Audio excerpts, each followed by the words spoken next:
Welcome to the Hey Hot Mama podcast. I'm Jen Peralt, founder of Hot Off the Rack and Hot Mama Collective. And I'm Liz Guidotti, Jen's mom, also known as the OG Hot Mama. We're a mother-daughter duo having real conversations about motherhood, health, life, and finding more joy in the everyday moments. And Jenny is known for her positive outlook and daily gratitude practice. And together, we're here to share stories, perspective shifts, and plenty of laughs along the way. Because at the end of the day, we all deserve to feel like the hot mamas we truly are.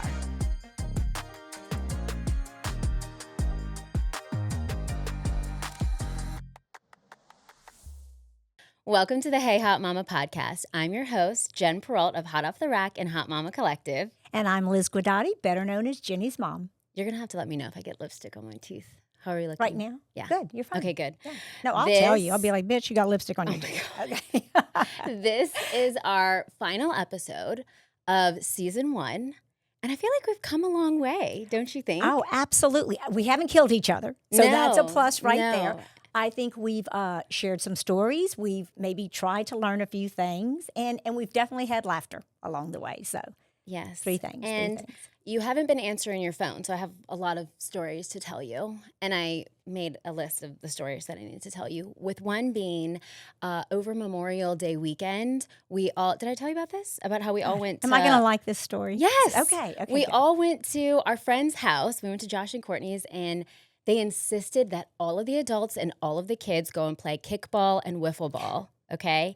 And anybody who knows me as my whole life, and actually one of my best friends is here today. She's been my best friend since the 4th grade. Yes, and she was one of part those of our family. Yeah, she was one of those team captains at recess for kickball. Who didn't want to pick you? Yep.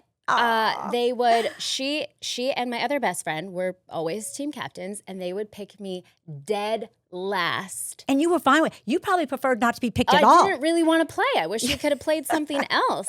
And then if we played tetherball together, they would make sure I was in the middle so I couldn't touch the ball. But anyway, so we're playing, we're getting ready. Is it supposed to be a proud mother I don't know if it's going to be proud, but I just because- wanted to tell you the story. Okay. So all the kids get to be the team captains, okay? And they have no clue of my athletic abilities, okay? And they start picking, I kid you not, dead last. I was the very last one. I think they know. How do they know? People know. Well, it's you. Yeah. Yeah, you put it off. It's obvious. Yeah. Sorry. And well, speaking of your rudeness here, and you calling out my unathletic ability, which, by the way, I have some athletic abilities. You do. You just don't apply it. No, it's the hand-eye coordination with a ball. It's terrible. You got that from me. Yeah. It's horrible. Yeah. Well, I wanted people to know who are listening to this podcast. One of my friends was like, how do you do this podcast with your mom? She's so mean to you. And I was like, firstly, thank you for recognizing that. And secondly, because one of my biggest goals with this podcast is for people to realize you do not need validation from your mother to live your best life and to have a relationship with her. Like, I don't need your approval on everything that I do to enjoy being around you. Would you agree? Oh, absolutely, I would agree. But I would also be like, how is a little honesty mean? No, it doesn't.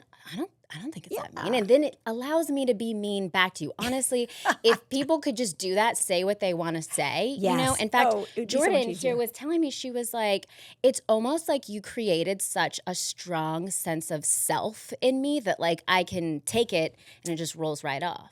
You're welcome. Thank you. Yeah. Yeah.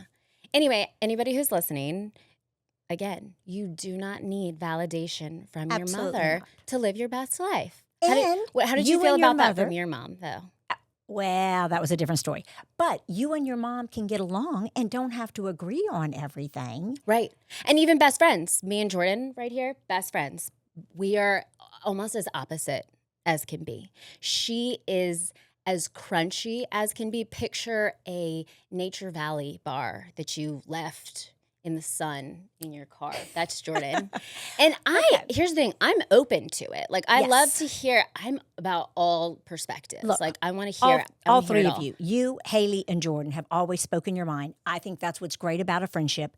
You are going to get honesty from them. And to me, your best friend that you are going to be with for your life, you need that. Now, you said something about how was I with my mom. Listen, my mom would tell me when I got ready for a date, she would say, do you want to go back and put on some more makeup? She would suggest these things to me. Whereas you would tell me to go back and change my shirt because I wasn't going to wear that, in which I went back and packed that shirt to put on the one that I wanted to wear later. So I don't necessarily think that's a bad thing. Yeah. I mean, I would say we have healthy communication every morning. We talk on the phone and we argue almost every day. And she's probably looking at me going, not every day. We're literally arguing right now without even saying any words. Because we argue every morning, but in a very healthy way, because she says what she has to say, I say what I have to say. And at the end of the day, like, we're both still going to feel the way that we feel. And like, that's how you learn new things. Yeah. If you weren't open to different perspectives, then you would never learn anything new. Very true. Now, speaking of perspectives, because I think we started this podcast on perspective shifts, yes. right? And one of the first things that we did was you had asked me to journal. Which, by the way, I stopped by the house yesterday and I read your journal. Your empty journal. You're empty. Oh, and I've been working out. I can't even tell. I've been working out. I can't tell. I'm glad you found my journal because I have not been able to find it. It's empty. Okay, good. Okay, but you maybe wrote like one thing in there and it was like, dear journal. I feel like you're the only one who understands me. I was doing that as a joke with my friends. But let us get back to this. You really did say that? I did say that. Well, that's how we used to write in our diaries. Yeah, Dear diary. Legit said, nobody else knows you're the only one who Nobody else knows me like you do. I can't say this to anyone else but you, diary. Yes. All right. But I say that to say, even though I haven't been journaling, I have been thinking of those moments. Now, I do think you should journal, and I'll tell you why. Mm-hmm. As you get older or even as life goes on, if you can go back and when you're going through a tough time and read some of the things that you wrote that were positive and that were good and that you appreciated, that can definitely give you a lift that you may need. So I think it's so valuable to journal. Yeah, have I picked it up? I have not. And you know that what? Was your I perspective. Didn't need to read your empty journal to know that you haven't been journaling because you've been real sassy over the past month. And it's because you haven't been journaling. The other important story is, I'm sure you've seen Blake's new Cybertruck. The spaceship. Yes, which he basically bought this truck because it makes the kids happy. Like whenever he was trying to pick out a new car, he asked them what they wanted. And every time we're driving around, they're like, Cyber Beast. Like it makes them so happy. And Blake is totally the type to pick a car based off of what would make his kids happy. He's a really good dad like that, you know? But anyway, so Haley and I were talking about this Cybertruck situation and the self-driving feature. So that's the only thing I like about it is that you can get in, press a button, tell it where you want to go. That is pretty cool. And it will drive you there. And we were talking about how that is going to change the way that kids take their parents' cars and like sneak out. And you know what it made me realize? Did I tell you Did I tell you the first time I ever stole your car and went somewhere? Did you even know that I did that? No. Yeah. It was, Jordan, did I tell you this story? You're allowed to laugh, by the way. And I didn't read this in your diary? I know. Did you not write it? I didn't write about this because it's a really sad story. Oh. So the story is, I was probably, I guess I was 16. Yeah. But I think I had I don't think I had my driver's license yet. I had like my permit. And you weren't home. You were probably coaching cheer privates. And I think it had to be me and Kate. It had to be me and Kate. And you'll never believe where I stole your car and went. Where do you think I went? Well, I have no idea because you didn't even want to drive till you were in 12th grade. I know. So, okay, let's. All right, I'm going to say you went to go eat someplace. Yes. Okay, guess where it was. Guess where I went. Well, you didn't go to Chick-fil-A. No. I'm going to die if you figure it out. Oh, my God. You didn't go get a snowball. No. Where did you go and eat? Raising Cane's? Yes. Okay, well, that was close to Chick-fil-A. How sad is it that the first place I ever stole my mom's car get it. I would have done went that somewhere, too. It was Raising Cane's. That would be my first place, too. I Yeah. don't blame you. Good choice. I think so, too. We are back. I was just getting in trouble again from my mom. I am 35 years old, and I still get in trouble from her. Absolutely. And you'll never know why. You'll never know why because she won't even let me tell you. But, let's talk about our most popular episode. our most popular episode is How My Mom's Legs Look Like This at Age 62. That was our most listened to episode. And why do you think that was? Well, I don't know, honestly, but I do know that people care about their health.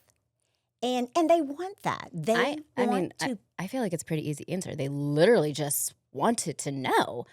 Like, that was the most asked question. So it makes sense that it would be the most listened to episode was, what is the answer? And I will say that while other people really enjoyed that episode, I didn't feel like you gave us like a really good answer to that. In what respect? What do you mean? What do you feel was lacking or not answered? I think it was just a very anticlimactic answer. It was just like, I put in the work.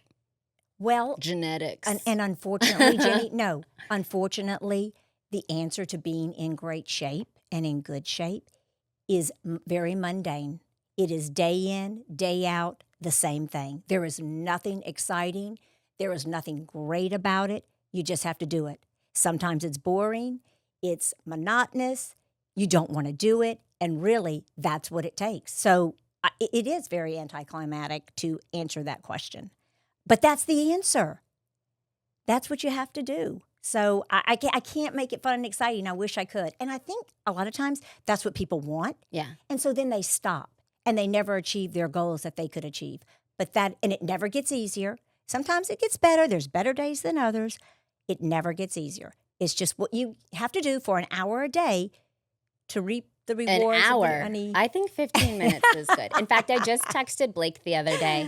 And I said, let's start something new where we both encourage each other to do a little bit of, both encourage each other. Blake works out. But encourage me that I want to do more weightlifting. That's great. Yeah. That's a great place to start. I want to be stronger. I want to. Perfect. But back to our most popular episode, I think they maybe kind of liked it too because of it was an honest conversation between us, also about me sharing about GLP-1. And right now, I think that women are craving these honest conversations surrounding health and fitness because it's hard not to assume that literally everyone is on GLP-1. Like, if somebody's dropping weight, it's like, clearly, she's on GLP-1, right? Wouldn't you think so? I'm talking about in today's society. Doesn't it feel that way? Sure. So especially think celebrities and things like that. Yeah, not even just celebrities. I'm talking like friends Yeah. you've known your whole life. Do you So feel I that think way? Do you think that? Yeah. Okay. Yeah. But so that's why I think they appreciated that even though it was never a secret, I was happy to tell anybody that I had done it. But I think that they like to hear like, oh, she's being open about it. And they want to know, I feel like women want to know what's attainable and what you use tools for. Tools being GLP-1. So I think it was kind of cool for people to see both perspectives of somebody who has worked really hard their entire life to maintain a certain physique and health. Yep. Versus the other person who was did like what? who was open to using their resources. Who was open to using their resources, especially when, I mentioned in that episode, because when I got my blood work back, it said that my A1C was high, you know? And so that was just a tool I felt like I could use in order to not have to deal with medicine my whole life, and instead I got to do a cycle of it, and it worked really well for me. She still is not a fan, friends who are listening right now. I'm not a fan? Yeah. No, because I feel, especially when you have 10, 20 pounds to lose, you definitely want to do something that's going to be something that you can sustain for life. Okay. Is that have I not been sustaining it? It's been a long time. Have I not been sustaining it? And I said I have been doing my homework. I've been working out. In fact, you know what? My friend, Elena's husband, she said that whenever we were at the fair recently, he was like, oh, Jen's looking really fit and skinny. Wasn't that a good And I was feeling? like, well, did you tell him that I work out 2 Tuesdays a month? So of course, what were we expecting? No, but I haven't. It's been more than the 2 Tuesdays a month. I walk. I walk every day. Yeah. I drag my sister out there. Good. And we go for a walk every day. I went for a walk last night with my neighbor. And I did a workout yesterday. Perfect. You just do what you can do, but you try to do something. Yeah. And that's to help maintain the tools that I use. So GLP-1, it is not an end all be all, especially when, yes, like, I mean, I think it is life-changing. But I mean, as far as you do need to put in the work for muscle mass because that's what it Absolutely. takes away from. And I will say, I think I did maybe notice like a little bit of change from that. I don't know if it was just because I wasn't really working out hard anymore and Well, lifting weights. I had taken so much out. I don't know if it was my age that now I'm 35 and it's not like I just keep this muscle, but that's why I said I want to work yeah. more with And weights. that's my concern. My concern is if the goal is to be skinnier, Mhm. thinner, Mhm. then you can take the shot. You will not eat as much, and then therefore you'll lose weight. But where does the fitness come in? Like you said, the muscle mass, that is so important. And I just feel like that may get lost as you go, oh, okay, I'm looking good now. I don't need to do the extra with the weights. And that's Yeah. a disservice to yourself. Yeah. So that's where I my mean, concern with the ease of the GLPs come in. yeah. Well, what does feeling healthy mean to you now compared to 20 years ago? Well, certainly 20 years ago, I wanted to look good. That was probably my goal 20 years ago. Okay. Now, at the age of 60, my goal more is to what do I want to do and what kind of health do I want when I'm 70, 80, 90, and what do I want to do at those ages? So now I feel like my goal is I want to be strong. I want to be able to play with my grandkids. If I want to go somewhere, do an activity, I want to have the strength and the health to do it. I think another thing that you start to think about is as you get older, life happens. And there's certain illnesses that just come with being older and you're exposed to more things. How can you be at your best so that when something in life happens that's beyond your control, cancer, a car accident, a fall, heart condition, how can you be at your best to fight back? And so that I think at my age now are two things that I'm looking at. I want to be strong enough to do the things I want to do. And two, I want to be in great health that if something does happen, I've got a great foundation that I can fight back with. Yeah, 20 years ago for me, Jordan, do some math for us. Was I 15? Okay, I was 15. So 20 years ago, health for me was, I mean, you took care of it all. You made me work out. You were my cheer coach. You made my dinners. You were in Yeah. charge of my food. And so I didn't really think much about health. And so that's what I mean by now. It's weird that I'm in charge. Yeah, I understand that. Yeah. So I would say I just didn't even think about it back then. And now I do look at the future of my health. I would say the majority of women in their 30s think more about instant gratification, and I think that's the Sure. craze of GLP-1. Mhm. And on top of that too, like when everybody around you is skinny because of it, it's hard not to be like, why not jump on that train? Yeah, I understand that. And then, well, absolutely. When you're 15, it's a good thing that your parents are serving you nutritional meals. They're building the foundation. They're encouraging you to be in activities, and they're taking you to those activities. So, Billy, they're building the foundation for you as now you're 35 now, but you have something to pull back on. You know what it was like to have healthy meals at home Right. and portion control. You knew what it was like to be in shape. So now you Oh, want to get thank that you. feeling back. Thank Oh, you. Did you hear what she said? said? You knew what it was like to be in shape. Well, Do you really think I look that bad right now? No. What I'm saying is, though, at 15, because you were in sports, that set the foundation of what it feels like to be in shape. And then as you get older and go through life, it's something that you can pull, a reserve that you can pull back on. Now, I say all this to say, your own grandmother, who is now 91, okay, she is always taking care of her health. Okay, believe it or not, when she was growing up, they would split a Snickers bar 5 ways. Now, this wasn't the biggie size, the king size that they have today. So, was their portion control just a little skewed? Maybe so. But that's what they did.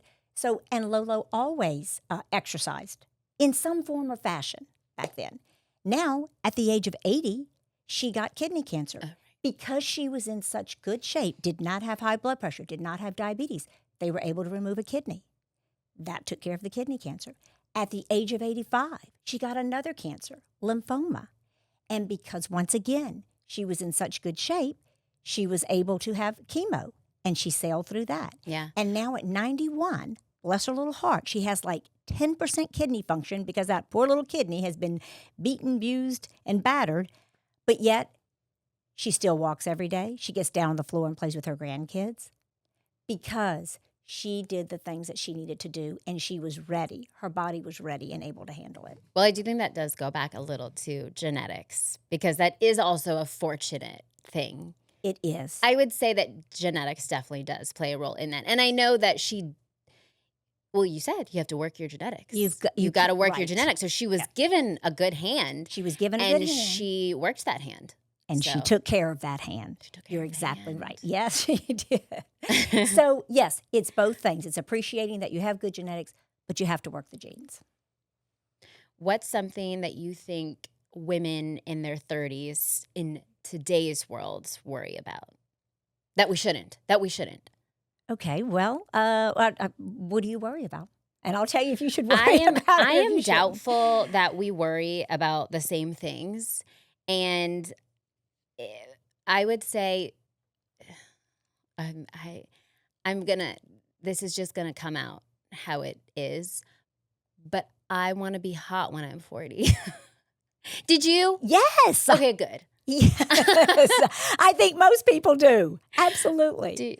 Do you want to be hot when you're 40, Jordan? Okay, yeah. Jonah, do you want to be hot when Jonah wants to be hot when he's 40? Right. So yeah, I think that's. But do you think that's consensus? What are your feelings about us worrying about that? About being hot when we're 40? Okay. In what respect? Do you worry about it as though I need to get all this cosmetic therapy? That? Yeah, she's gonna be pissed when she finds out what I've been looking into. You're about to lose it on me. You're going to lose it. Maybe we'll save that. We're going to save that for season 2. Wait for season 2. Honestly, if it happens between now and then, there might not be a season 2. She might not talk to me. Just wait.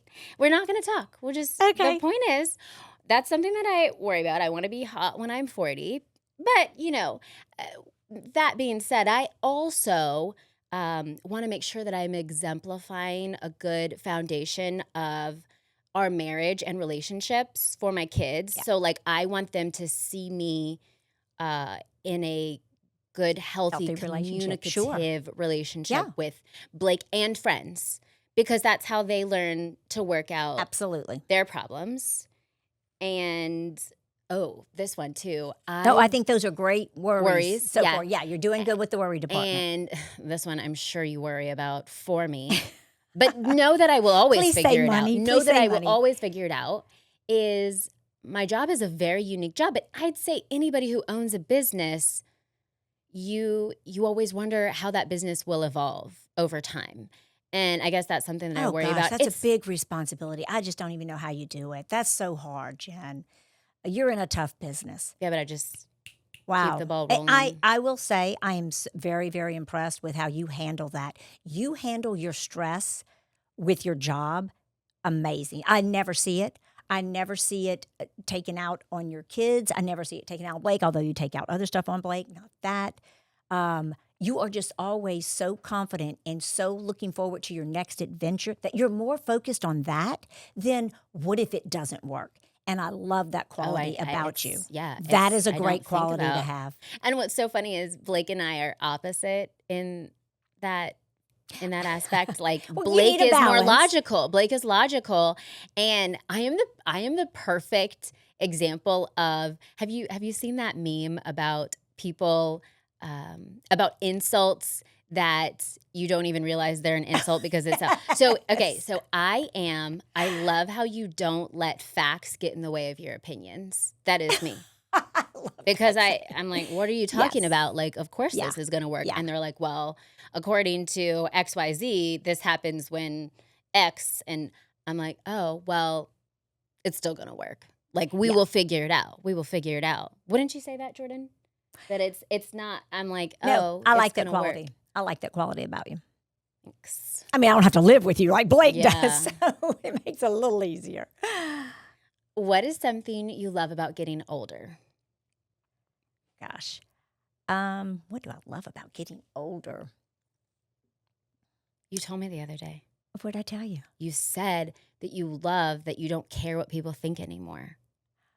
I don't. Well, that's not true. Sometimes I still do. So, I still do a literally little said bit. that. I You did don't say remember? that to you. You were like, I did. I love that. Like, I'll just tell you what I love about getting older, and you just made me think of this. what? When I was younger, when I was in my 20s, and I moved out to California, had no car, no job, had to start all. I rode the bus. Can you even imagine? never. I know I would you never. wouldn't. Right. No cell When I phone. did ride the bus, the few times that I ever had to ride the bus, the only way that I could do it is if I had a friend with me, or I would ride the bus for hours because I didn't know what stop to get off at. I would literally ride the bus to the beach if I wanted to go, or to the mall, and then I had to find a job that was on the bus route. All right.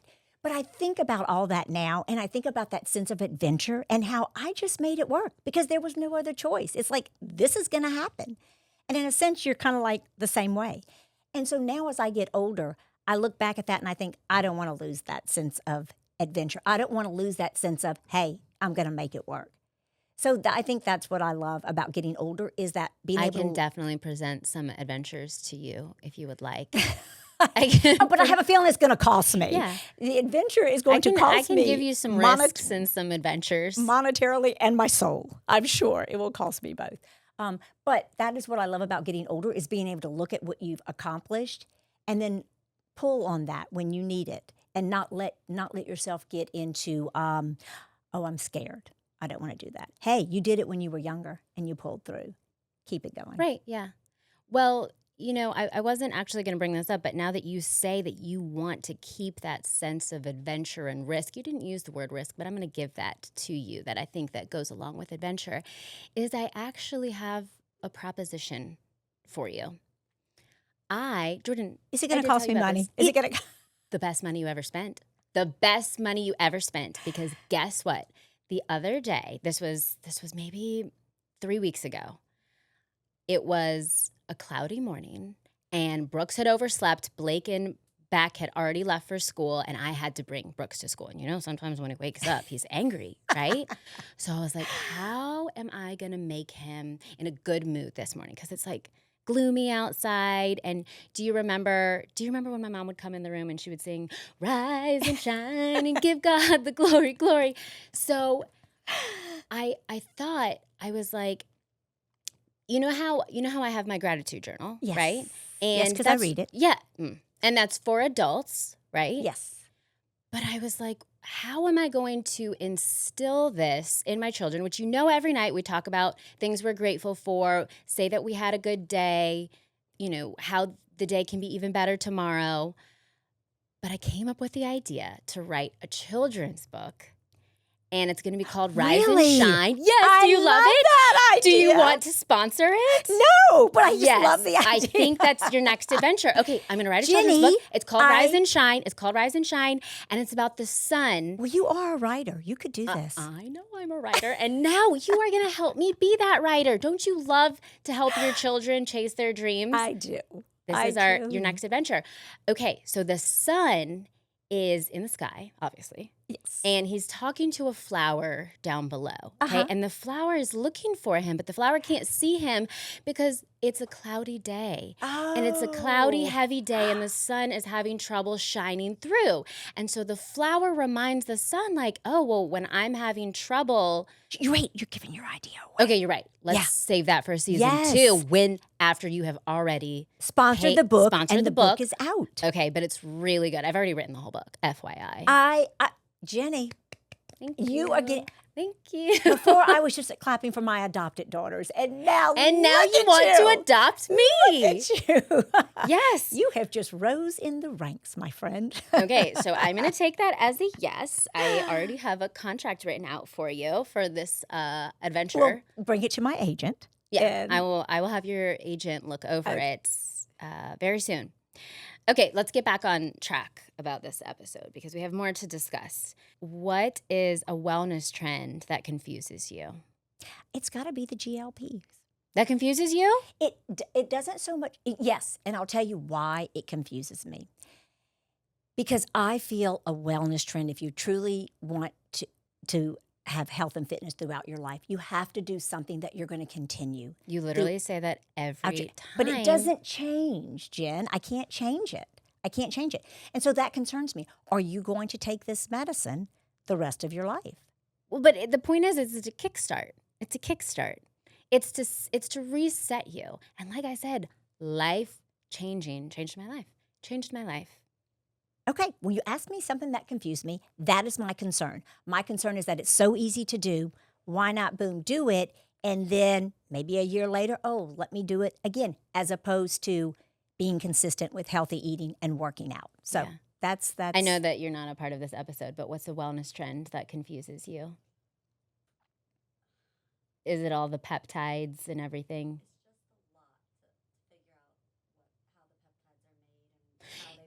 Yeah, this is so funny. My friend who gets peptides from like, okay, so you know how like anybody can sell peptides Anyone now? can sell I know. that. Okay. This is really funny. So she gets it That from. saddens me. Oh my more gosh! than Just it listen to the story. It's funny. confuses She me. said that she gets peptides from this lady, and her husband had to go pick it up for her, and he like went to go pick it up, and it was like.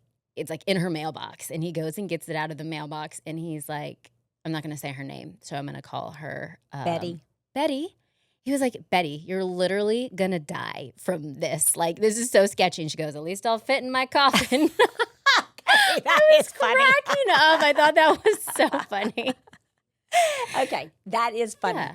But listen, everyone wants to circumvent the hard Everybody work. wants to what? Circumvent the hard work. Go around. Is that a word? Oh, okay. Oh my God.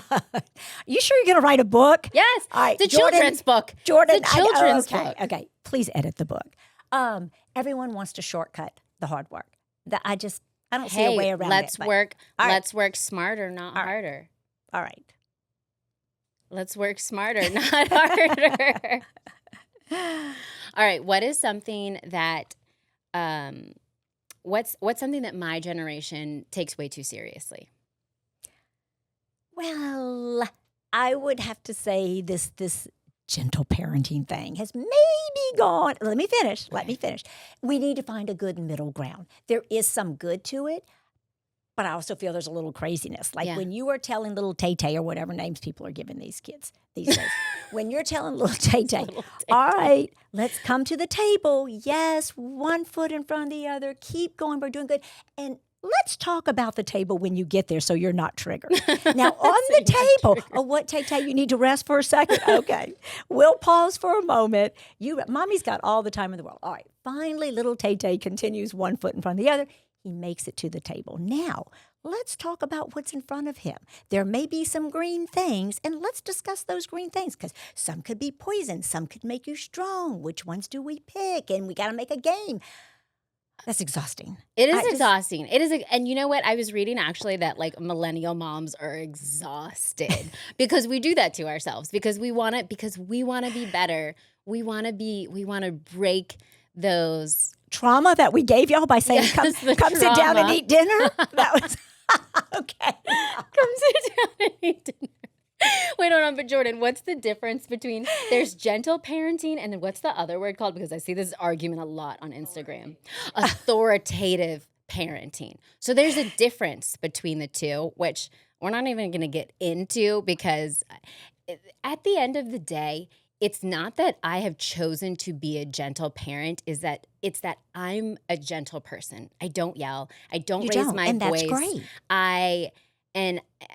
That's just how I am. That's how I communicate with adults. And that's how I communicate with the kids. Not to say that I have never yelled at my kids. I have. But that's just not how it's not how I typically communicate. I think you do a great job with that. So I just try to speak to them in the way that I would speak to an adult. In fact, they were saying that at work, you give people your patience all day, and then you get home and your toddler wants something and you lose it on them because you've lost your patience, but you wouldn't do that to somebody at work. So why are you doing that to a toddler who literally hasn't even learned patience yet? But there's a difference in Tay, let's sit down and have dinner, than, it being 15 minutes to get Tay there. Not only that, but what is Tay's boss going to do when Tay gets older? What did you tell me one time? You said, Mom, as a teenager, I would never have wanted to hire me. Now that I know, I still would never hire me. Literally, nobody should ever hire me. You could contract me, but don't hire me to be your employee. I am the worst employee. And why am I such a bad employee? I don't know. But my point with that is that, we don't need to be that gentle. Everything does not need to be a discussion. You were a gentle parent. Would you say that she was a gentle parent? See? Look at you. She just gave me a Look at you making fun. The only time you weren't gentle is when you were you were like leaned up against the wall with the AC. My mom, let me tell you, everyone, she keeps, even to this day, she keeps the house on 78. Oh, no, I'm down to 75 now. Well, probably when we because have company. menopause has brought you down to 75, but it was at 78. Easily, it can go back. And when my friends would come over, which Jordan's here right now, we would go turn it down in the middle of the night, and then find out about it. We would hear her in the hallway, and we would walk in, and she'd be like posted up in her little nightgown, with her arm on the wall. Who touched this? Who touched the AC? And I would also take the cell phones away too. And she took the cell phones away. But that's what kept me motivated and persistent. Was I don't let things get in my way of what I want. If I wanted that cell phone, I was going to army crawl into your bedroom. Which you did. Send a text message, army crawl back out, army crawl back in. If I hear a movement, I lay down. I'm asleep. I wake up. I finish the text. I'm asleep. And look at the person it's made you today. A bad employee, but a great business owner. A great business owner. I wrote these questions earlier, and I wrote down, I feel like this has nothing to do with what we're talking about, but let's ask it anyway. What is your most unhinged diet memory? Oh, my God. Oh, wait, you told me. I did. But okay, so think about it. Back in college, you do these crazy things because, you want to lose 10 pounds for the weekend. Yes. And it's Friday now. It's Friday. And you want to lose it by Friday night. And at that age, you can do some pretty crazy things and lose the weight. So it's successful. You think this is going to work. Don't ask me where we got this from, but it was the three of us. Mitzi, if you're probably not listening to this, but I apologize because I'm going to say something. So it was Mitzi, me, and I don't remember the third person, but Mitzi and I were roommates. It was this strange diet. It was a 3-day diet, so it was perfect because it was probably actually a Wednesday. It was 12 bananas, 12 boiled eggs, and 12 hot dogs. Now, when I say hot dogs... Says the person who's judging DLP-1. When I say hot dogs, I don't mean the delicious bun and maybe some mustard and all that to go in it. No, it was just the wiener. Ew, Mom. It was disgusting. It was disgusting. I don't even know if we were able to cook it, but you sure couldn't put anything on it, okay? So first you started with the bananas, which is fine. You go buy a bunch of bananas at the store. You can scarf that down, 12 of them. We probably didn't get all 12 because we were discussing. Then it had to be a boiled egg. It could not be eggs cooked 12 different ways. No. Boiled egg every single time. And then finally, which we made it through that stage, but when we got to that last day, the hot dogs, and we were in the kitchen looking at this disgusting thing, which I don't even know if you could boil it. I think it had to be raw. I don't know what the stipulations were, but we were gagging. And I think maybe that's how you lost weight, because you just couldn't do it and you threw up. But literally by the time we got to the third one, Mitz was trying to put that thing away and just totally threw up all over the kitchen and the sink and everywhere. And so that honestly, I think we lost the weight. This is worse than the Vagina Whisperer episode with you. Okay. Well, anyway, that was something that I remember. Obviously, you'll never forget. And to this day, sometimes when I look at that hot dog, I will think of Mitzi in the kitchen. I think about Mitzi.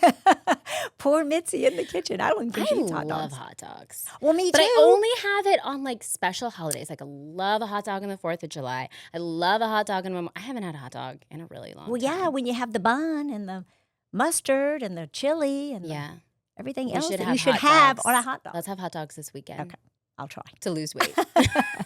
I'll try my best. I'll bring the bananas and the eggs. Okay, well, we're talking about image of our bodies and crazy diets, but how would you say that your view of your body or your perspective of your body changed after you had kids? I don't think I viewed it any different, except to say that it was pretty amazing that your body could produce this child. I think it changed more while I was pregnant, because while I was pregnant, I felt the responsibility of developing this child and doing everything. Feel like you did everything you were supposed to do? Well, let me tell you, I tried. So I did not have Diet Coke. Wow. Yeah, no sweet and low. I did not do any sweet and low, and I did not do any caffeine. And I had you. And you were extremely active. Yeah. So where did what happened? Well, so then with my second child. Were you drinking something else? So I would say my body changed more when I got pregnant.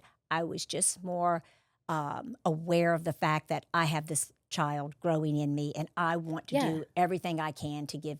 That was why I said I was able to do the gestational diabetes diet better whenever I was pregnant. It's different when you're not growing a child. Yeah. So it changed more while pregnant than after. Did you feel that? Yeah, did you? No, wait till season 2. Wait till season 2, and we'll talk about the way that I view my body. But what matters to you more?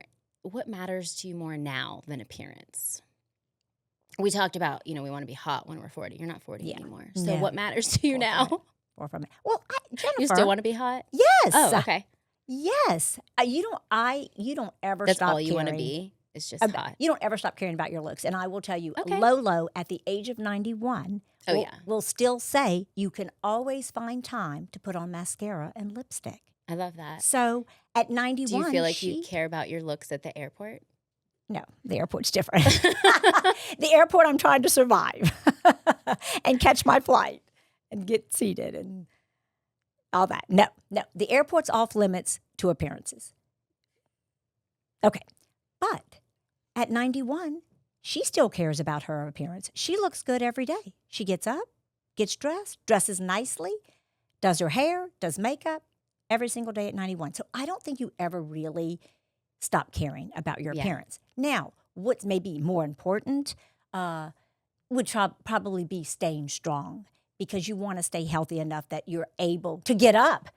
God. You're able to get up in the morning and put on makeup and look nice and get dressed and bend down and put on your shoes. Yeah. So those things probably become more important. Let's talk about what we learned from season 1. What surprised you the most about starting this podcast? I'll start. Okay.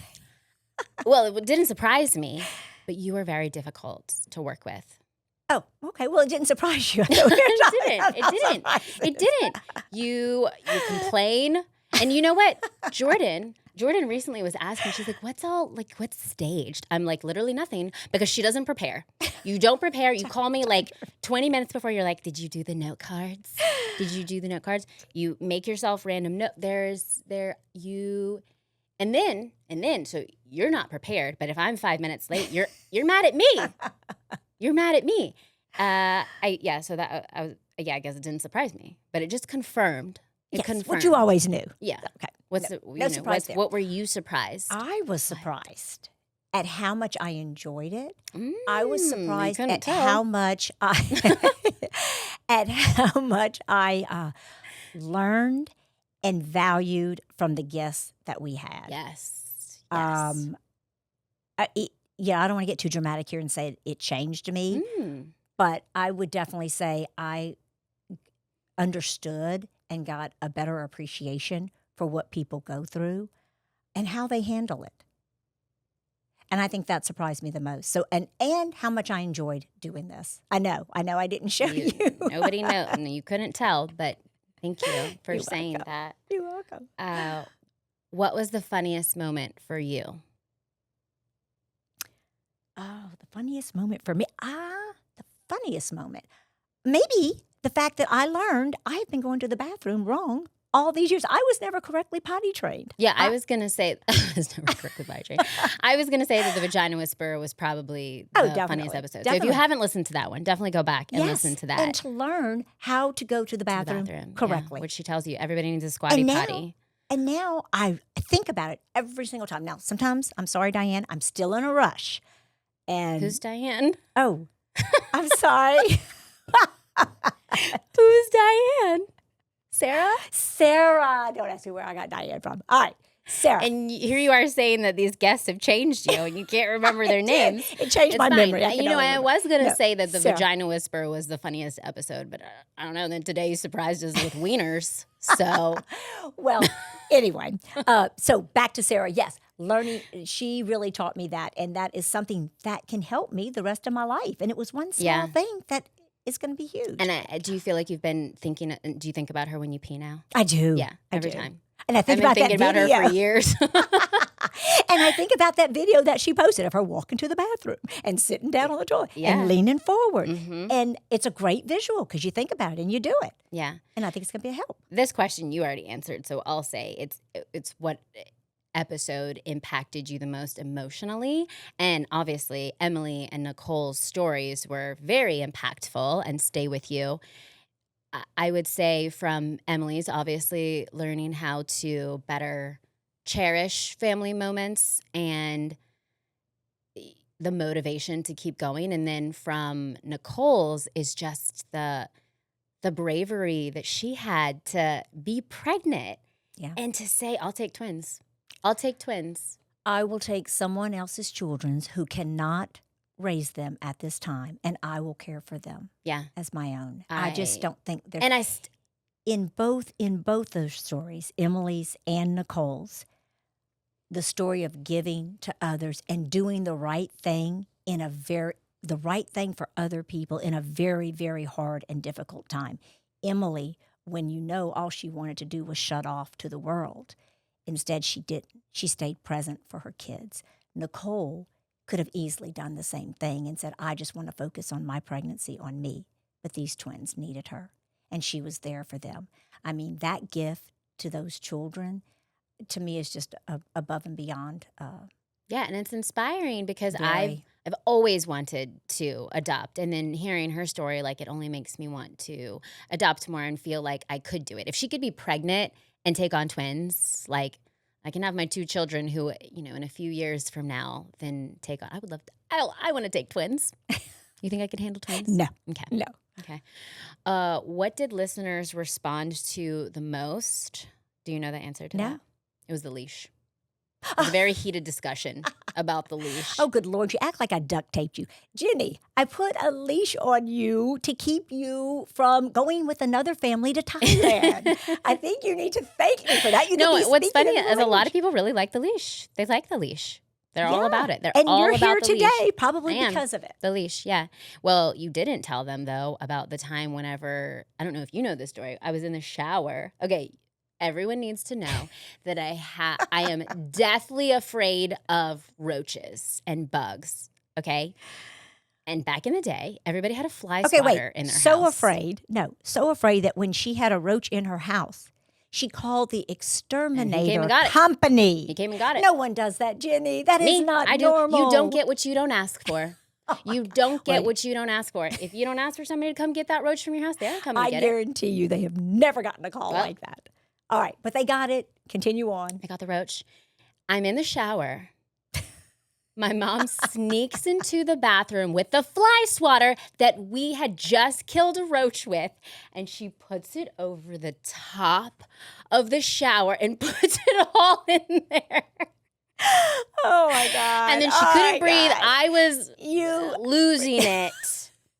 And it's a type of, it was a real shower curtain. And so, like, I'm, like, ripping down the shower curtain. Oh, that was one of the best. That's not very I wish, gentle. you know what I wish? parenting of You know what I wish, though? What? I wish we would have had cell phones back in the So day. you could have filmed that happening. And I could rewatch it. I know. because I wish guarantee- we could rewatch moments like that as well. But just the memory's good enough. I'll take the memory now.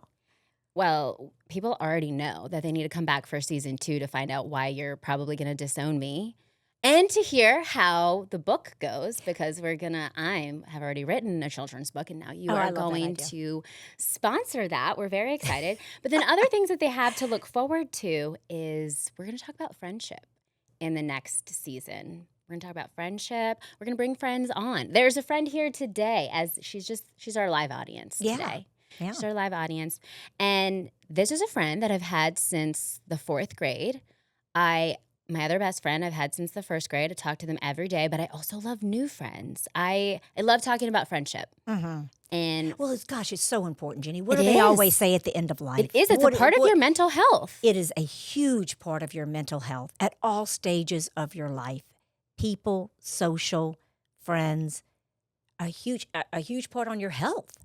Yeah. So I just said that. Thanks for did you? repeating me. Okay, Yeah. welcome. So you can look forward to that. All right, we're going to do a quick lightning round. Favorite episode? Lightning. Oh, lightning. Jen, Pick Jen, it. Jen, Pick it. Jen, I can't. All right, I can't. on to Okay, the next you go. question. You go. Funniest moment? Wiener. Most emotional guest? Emily. Emily. Who cried the most? You did. I did. Who interrupted the most? Me. You did. Favorite margarita episode moment? I would say probably at the end when we realized that we kept messing everything up and we were talking about parenting and motherhood and we're like, oh my God, this is embarrassing. And we haven't had margaritas on the episode since. That was a one little treat. Yes. If you've never listened to episode 4, pour yourself a margarita and have a listen. Always fun to try something different. Yes, and there's a lot to look forward to in season 2. If this season taught us anything, it's that none of us are meant to do life alone. And whether we're talking about motherhood, health, friendship, grief, or joy, there's so much power in women simply showing up for each other, which is, I think, exactly what this season was about. Yes. And now season 2 is going to be about friendship. Our tribe. Our tribe. That's a new word from you. You've never said that before. Well, we're going to have some new things on season 2. We're going to have some new things on season 2. If, like I said, if there is a season 2, because my mom still doesn't even know. So I may not have a daughter in season 2 is what you're saying. I don't know. Well, I I'll have don't a know. daughter. I have 4 of them, but Yes. it might be down to 3. We might be down to 3. But I get to keep the grandkids, right? Do you have anything you want to share before we close out season 2? The only thing I believe Season 1. Season 1. I Yes. got you. Is that I think the theme for me was, as women, we can do hard things. Oh, yes. I really I like picked that up from everybody that we had and everything that we did. We can do hard things. And I like that. Well, I can't say it any better than that, but I can say thank you to all of our amazing listeners who made this such a great experience. I loved hearing from everybody when they would reach out about listening after each episode. And Yes. to all of our guests, our incredible guests who made this season what it was. And we're willing to come on here and share, share their heart stories. and their soul with us. A huge thank you to Jonah from Lettuce Media who put up with us, And this was our first time. And He coached us through it. Coached us through it. So He encouraged us. This was a really incredible experience. It truly overall. was, Jenny. The whole thing. This was very cool to do with you. And I'm glad that we thanks. shared this adventure together. And I'm looking forward to season 2. If you just can't wait for us until then, you can get some Hot Mama merch. I've got these Hot Mama hats, Hot Mama sweatshirts. I've got them on my website. And don't forget that most of the joy you experience in life is the joy you choose to see. So get out there, soak up those moments, and keep showing up as the hot mamas you truly are. Thanks for listening.